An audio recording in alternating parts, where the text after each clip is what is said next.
Welcome back to Freedom, Facts, and Firearms. My name is Novak, and today we'll be looking at the early firearms controls and prohibitions that existed in colonial America. Something that is important to note is that the firearms controls and prohibitions that existed in America did not relate at all to the actual items. It was a series of laws that set the groundwork for what was and wasn't allowed in the realm of actions and behavior with firearms. Firearms were actually used in some instances as a form of communication.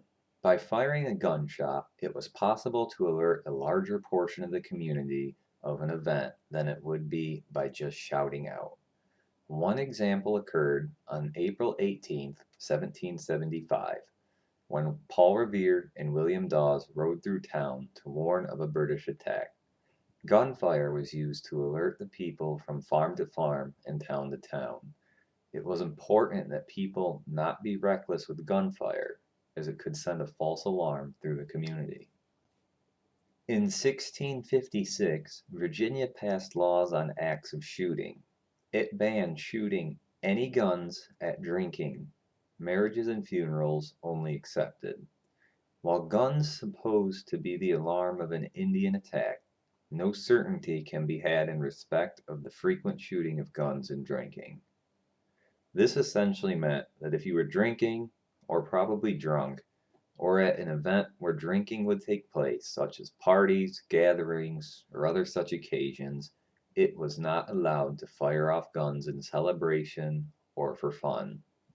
Maryland had a similar law in 1642, which stated that no man discharged 3 guns within space of hour, except to give or answer alarm.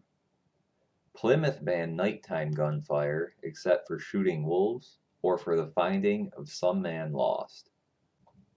Just like today, there were people that were stupid, careless, and reckless with firearms in colonial America.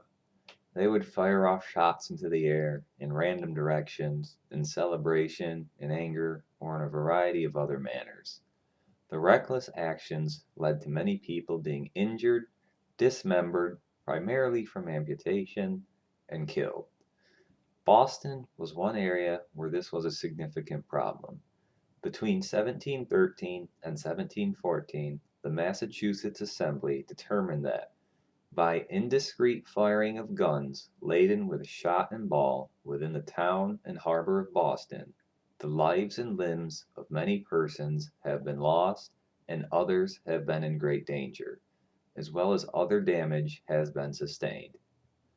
This led the legislature to outlaw shooting any gun or pistol in Boston, the islands thereto belonging excepted.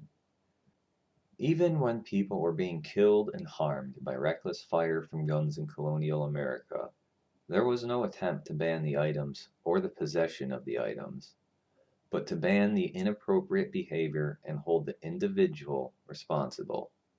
Quite the shift in policy, as the early Americans held the person responsible and the modern Americans blamed the item. Pennsylvania law held that anyone who shall fire any gun or other firearms within the city of Philadelphia shall be fined.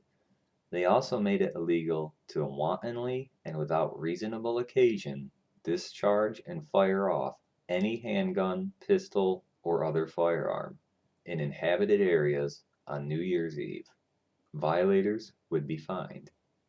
Pennsylvania also had laws protecting one's land and the roadways. It punished anyone who shall presume to carry any gun or hunt on the land of other without permission, or who shall presume to fire a gun on or near any of the king's highways. Unfortunately, in colonial America, the majority of laws prohibiting arms possession and restricting access and usage were made against blacks, slaves, Indians, and indentured servants. In 1680, Virginia forbade any Negro or other slave to carry or arm himself with any club, staff, gun, sword, or any other weapon of defense or offense. Virginia's stance would loosen in 1723 when blacks and Indians were allowed into the militia and permitted to one gun in their home. However, blacks and Indians that were not in the militia and did not own their own home were still not allowed to possess arms. Maryland banned blacks and slaves from arms possession without a license in 1715. No Negro or other slave within this province shall be permitted to carry any gun or any other offensive weapon from off their master's land without license from their said master. In 1741, Delaware excluded blacks from being in the militia. This action, however, wasn't based on the skin color, but it was discovered that a group of slaves plotted to burn New York City. Rhode Island allowed free blacks to be in the militia pursuant to a 1667 statute, but relegated their roles to unarmed positions in 1708.